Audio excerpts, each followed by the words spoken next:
ये हिंदुओं को वरगलाने वाले, ये आबा के बाबा के ढाबा, ये जो हिंदू संगठन बहुत बनते हैं, ये अपनी बहन बेटियों के नहीं है। तो सवाल ये है कि ये कह रहा है कि अगर भारत में हिंदुओं पर हमला हुआ तो इसका मतलब ये है कि हमारे देश की सिक्योरिटी पे इसे भरोसा नहीं है।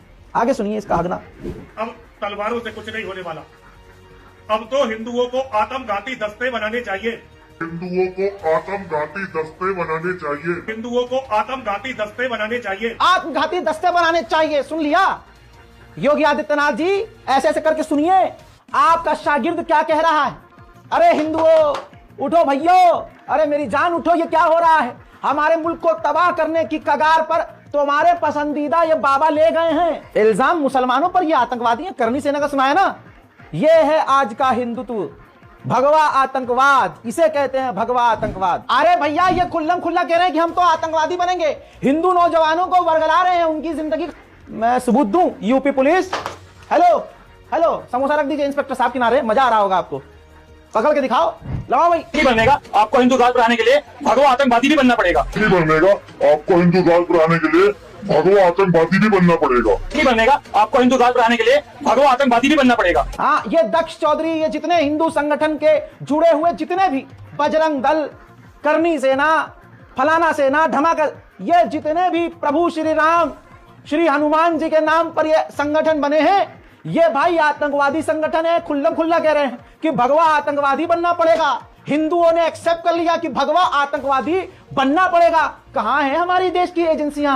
कहां है हमारी देश की सुरक्षा एजेंसियां? अरे कहानी पलट दो। इनकी जगह अगर कोई मुसलमान कह देता, हमारे तो एक आलिम ने कह दिया कि हमारे लिए तो कुरान ऊपर है, कुरान का संविधान ऊपर है, इस्लामी कानून ऊपर है, तो फटके चार हो गई। रो रहे हैं, छाती पीट रहे हैं, संविधान से ऊपर बता दिया, देश के संविधान से ऊपर इस्लाम बता दिया। अरे तुम्हारी औकात ये है, भगवा आतंकवादी हो तुम, ये है तुम्हारी औकात। करनी सेना कह रही है हमें तो सरकार चाहिए, चाहे दिल्ली में धमाका हो, चाहे हमें कत्ल करना पड़े। यह चीज दुनिया को समझ में आ गई है, यही है तुम्हारी औकात। अभी हमने दिल्ली में देख लिया कि उन्नाव की पीड़िता तड़प रही थी और उसके के समर्थन में कौन सामने आया? अरे मोदी की बहन सामने आई, भारतीय जनता पार्टी सामने आई। अंकिता के लिए बताओ, ये जितने भी हिजड़े संगठन है, ये जितने भी हिंदू संगठन चीखते चिल्लाते हैं, अंकिता भंडारी के लिए, जो खुद हिंदू लड़की थी, तड़पा तड़पा के मारा गया, सबूत मिटाने के लिए उसके कमरे पर, उस लॉन्च, उस होटल के कमरे पे 24 घंटे के अंदर बिल्डोजर चला दिया गया। बताओ कोई उतरा?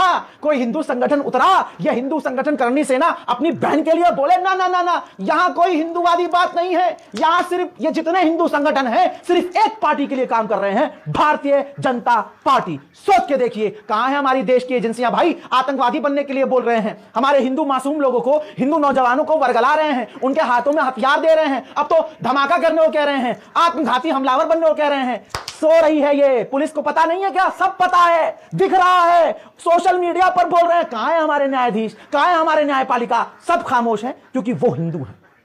मुसलमान थोड़ी ना यार, मुसलमान होते 7 पुश्ते जेल में ठूस देते, लेकिन यहां तो हिंदू है ना। आजाद खुल्लम खुल्ला हथियार बांटे जा रहे हैं। यह वीडियो वायरल हुआ है, देखिए। और मुसलमानों को समझना होगा कि तुम्हारे खिलाफ अगर यह तैयारी की जा रही है तो सवाल कल के नेशनल प्राइम टाइम में मैंने किया था कि सवाल अपने आप से करना। मैं आपसे कर रहा हूं कि अगर 4-5 हिंदू मिलकर तुम्हें घेर ले तो तुम क्या करोगे? आप सभी को पता बांग्लादेश की स्थिति जैसी हो रही है, हिंदुओं के साथ जो दुर्व्यवहार किया जा रहा है, उन्हें मारा जा रहा है। हमारे यहाँ की सरकार ने भी एक मुहिम चलाई है कि अपने यहाँ पर बांग्लादेशी को रहने नहीं देंगे। पुलिस अपना काम कर रही है। मैं सभी से, सनातनियों से कहना चाहता हूँ कि आस-पास यदि कोई बांग्लादेशी दिखे तो हर बांग्लादेशी तक, अगर पाकिस्तानी और जिहादी तक ये वीडियो पहुंचा देना। उसे यदि हिंदू रक्षा दल ने ढूंढ लिया तो जिस तरीके से बांग्लादेश में हमारे भाइयों को मारा जा रहा है ना, उसी तरीके से उसको नंगा करके थाने चौके पर ले जाएंगे। आजाद, अब ये वीडियो जब तेजी से वायरल हुआ तो यूपी पुलिस की असलियत सामने आ गई कि यूपी पुलिस इनका पूरा साथ दे रही है। दिन दहाड़े हिंदू रक्षा दल आतंकी संगठन हथियार बांट रहा है। अब हद ये हो गई है कि हिंदू अगर इनके पास नहीं आ रहा हथियार लेने तो ये घर घर जाकर हथियार बांट रहे हैं। और ये पिंकी चौधरी बांट रहा था,